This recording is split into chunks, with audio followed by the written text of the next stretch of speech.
En 1328, la France perd son roi, et avec lui, la stabilité du royaume.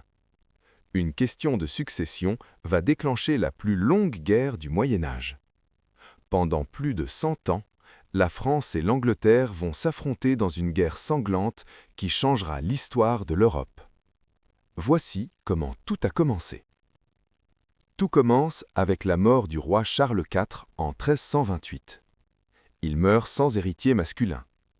La dynastie des Capétiens directs s'éteint. Deux prétendants réclament alors le trône de France. Philippe VI, cousin du roi défunt, Édouard III, petit-fils de Philippe IV par sa mère. Les grands seigneurs français prennent une décision historique. Ils choisissent Philippe VI comme roi de France. Édouard III refuse cette décision. La tension commence à monter entre les deux royaumes.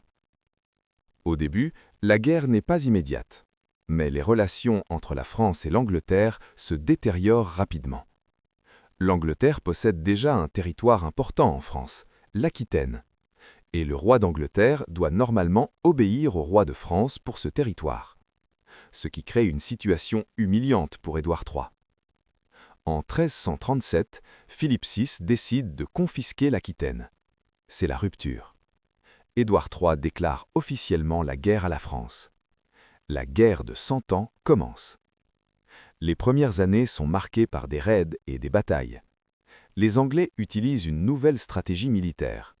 Leur arme principale est le longbow, un arc puissant capable de percer les armures des chevaliers. En 1346, Édouard III débarque en Normandie avec son armée. Les Français décident de l'affronter. Le 26 août 1346, les deux armées se rencontrent à la bataille de Crécy. L'armée française, composée de chevaliers lourds, attaque directement. Mais les archers anglais tirent des milliers de flèches. Les chevaliers tombent les uns après les autres. C'est une catastrophe pour la France. La bataille de Crécy devient l'une des plus grandes défaites françaises du Moyen Âge. L'Angleterre prouve qu'elle peut battre la chevalerie française. Après cette victoire, les Anglais prennent la ville de Calais en 1347. Calais devient une base militaire anglaise pendant plus de 2 siècles. La guerre ne fait que commencer. La France est désormais en danger. L'Angleterre contrôle des territoires importants.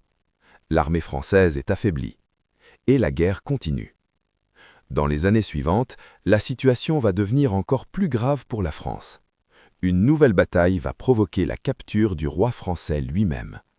Une humiliation historique. Comment la France a-t-elle pu perdre son roi face à l'Angleterre? Et comment le royaume a-t-il survécu à cette crise? Découvrez la suite dans l'épisode 2.